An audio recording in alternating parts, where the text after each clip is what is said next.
Baked egg custard tart, when perfectly made, is rich, creamy and velvety smooth with a crispy golden pastry base that just melts in the mouth. And if you've not had it before, you should definitely give it a chance. First, let's jump into the pastry case. We're going to be making Pâte Brisée, which is just a fancy name for rich short crust pastry. This pastry is perfect for our custard tart due to the fact that it is, as the name would suggest, a short pastry. Any pastry described as short means it has a crumbly, almost melt in the mouth texture due to its high fat content, which prevents gluten development, resulting in a dough that breaks apart easily instead of stretching or being chewy. Essentially, the fat shortens the gluten strands, which is a pretty good way of understanding short in pastry terms. Though I'm pretty sure the terminology probably existed well before we understood the mechanics of gluten. Place 450 grams of plain flour into the bowl of a food processor, along with 30 grams of caster sugar and a pinch of salt. Then take some good quality butter. It doesn't have to be the most expensive. A decent butter from your local supermarket will do.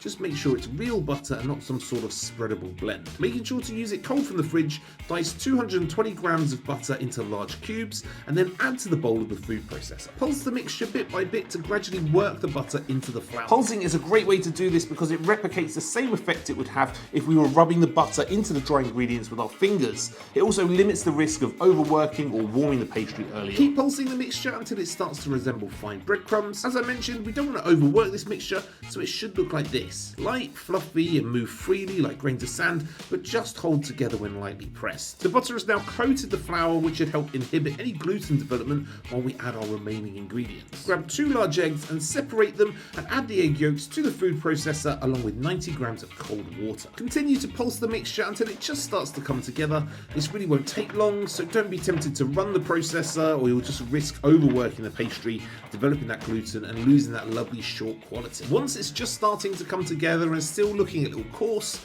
turn it out onto a work surface and gently use your hands to finish bringing it together. This is going to ensure that you don't overwork the pastry. Once the pastry has come together, shape into a disc, cover with some cling film and stick into the fridge to rest for at least an hour to help firm up the dough. After an hour, remove the pastry from the fridge. We're only going to need half of this recipe, so cut the disc in two, wrapping and storing the remaining disc back in the fridge or in the freezer for later use. Lightly flour a work surface, placing the disc on top and flour the pastry as well. Tap the pastry with a rolling pin to help soften it and make it easier to roll out while keeping it cold. Then use the rolling pin to gradually roll out the pastry case to a large disc, turning it by about 1/8 between each roll in order to keep that nice round shape. When it comes to lining a tin, it's always easier to start with the pastry the same shape as your tin. I'm using a round 7-inch loose bottom tin here, hence making our pastry dish shaped when we rested it to make this part much easier. Keep rolling and turning the pastry using the tin as a guide to see how much more you need to roll it out. You want the pastry to be about 2 or 3 millimeters thick and for it to come above the tin by about 1 inch or so. To get the pastry into the tin, don't bother using your hands to pick it up.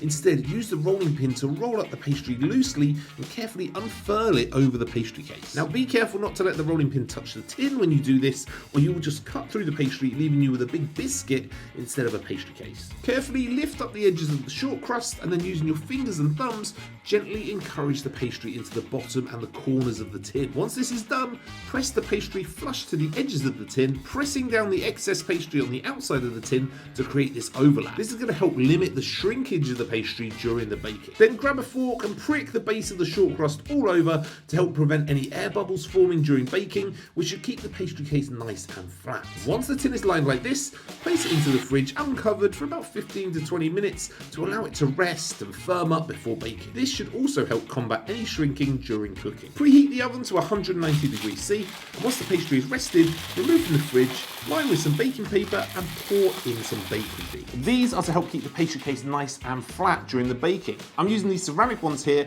but you can use uncooked rice, beans or lentils instead, and they will work just as well. Place the pastry case into the oven and blind bake for 15 to 20 minutes until the pastry case is golden brown around the outside and just set in the middle. Carefully remove the baking beans, watch out they will be hot, and return the pastry case to the oven for around 5 minutes or so to dry out the base. Once the base of the pastry case is golden brown and looking like this, you are done. Remove it from the oven, reduce the oven temperature to 120 degrees C and put the pastry to one side to cool slightly until you're ready to pour in your custard. Now the blind baking of a tart like this is super important, and often where people fall down is they don't cook the pastry case enough before adding the custard. Once the custard is in, that pastry is not cooking any further. So if that pastry isn't crisp and golden before adding the custard, it's certainly not going to be after, resulting in a soggy bottom, and nobody wants that. The custard for this tart is pretty straightforward, but personally I do like to add a little extra flavour. Traditionally this tart is spiced with freshly grated nutmeg,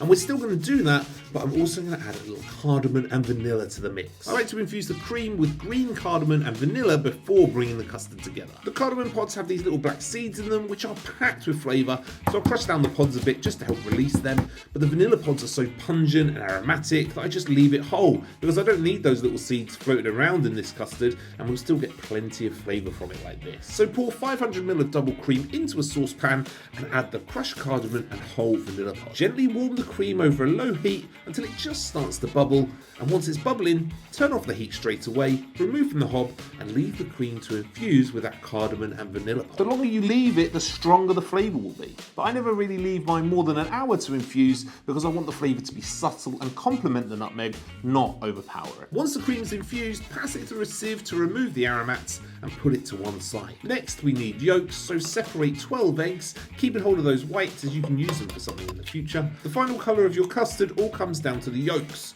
so use the best ones you can. I like using these St. New ones personally, as the yolks are less yellow coloured and more of a deep rich orange, which makes for a really impressive end result in our custard. Place the yolks into a mixing bowl and add 90 grams of golden castor sugar, then using a spatula carefully mix the yolks and sugar together until the sugar has dissolved. The reason we use a spatula and not a whisk is to avoid aerating the mixture too much. Otherwise we're going to have a lot of foam to deal with once the custard is made, which means a lot of skimming or getting a blowtorch involved, which not everyone has.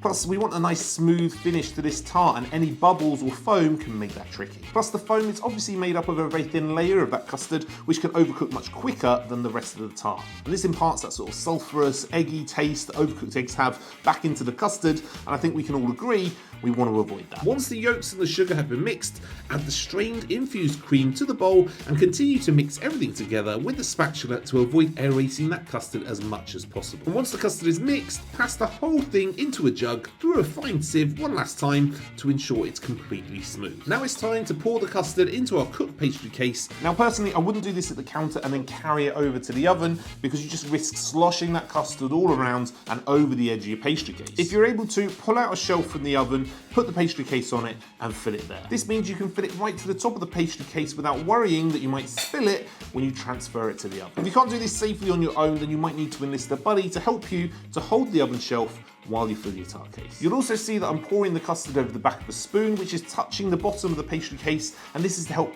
create any extra air bubbles at this final crucial stage. Once the custard is in, we just need to finish the whole thing off with a generous grating of fresh nutmeg. What you're after is a nice even coating over the whole surface of the custard. Nothing upsets me more than a sort of patchy scattering of nutmeg as if it were done by accident. And I'm not a big fan of grating it on after the custard is cooked, because it's a bit too raw and sawdusty for me. So while the oven shelf is still out, give it its generous grating here until completely covered. Then very carefully slide that tart into the oven, trying to avoid sloshing that custard around as you do and ruining that lovely nutmeg layer. Then bake the tart at 120 degrees C for around 30 to 35 minutes until the custard is just set. Now the baking time is just an approximation here, and it will vary due to a variety of factors. The efficiency of your particular oven, how warm the custard was when it went into the pastry case, how warm the pastry case was when you added the custard, the list goes on. For this reason, I would recommend checking your custard regularly. I usually start after about 15 minutes or so, and then every 5 minutes after that until it's cooked. We want the custard to be just set and not overcooked, or we're going to start entering that overcooked eggy territory. To check the custard, give the baking sheet the tiniest of shakes to move the custard ever so slightly. What we're looking for is a wobble like jelly, so if the custard seems to ripple like this, it needs to cook for a little bit longer. But once you get a bouncy little jiggle like this, the custard is just set and ready to remove from the oven. Once it's out of the oven, leave the tart to cool for 5 minutes or so, just to firm up a bit and make it a little easier to handle. Then using a sharp knife, trim the excess pastry from the tin. I'm using a serrated pastry knife here, which is perfect for the job, but a nice sharp knife will also do just fine. One thing I will mention when trimming the pastry is don't saw back and forth. Instead, push the knife in a slicing motion away from the tart like I'm doing here to avoid getting any pastry crumbs on top of your beautiful smooth custard. If this isn't the sort of thing that concerns you, then feel free to disregard this advice. Once all the pastry has been trimmed, use an upside down bowl to carefully remove the tart and the loose bottom it sits on from the tin. Using the tin base, transfer the custard tart to a serving plate and breathe a sigh of relief because you have just finished your glorious custard tart. This custard tart is best served the same day, warm or room temperature for optimal texture and flavour. Use a sharp, thin knife to cut yourself a slice that you deem appropriate and serve it up. It's rich, creamy and velvety smooth with a crispy golden pastry base that has absolutely no sogginess to it. It's pretty much a perfect dessert. This tart is delicious enough all on its own, but a few sweet sharp berries also complement it quite well.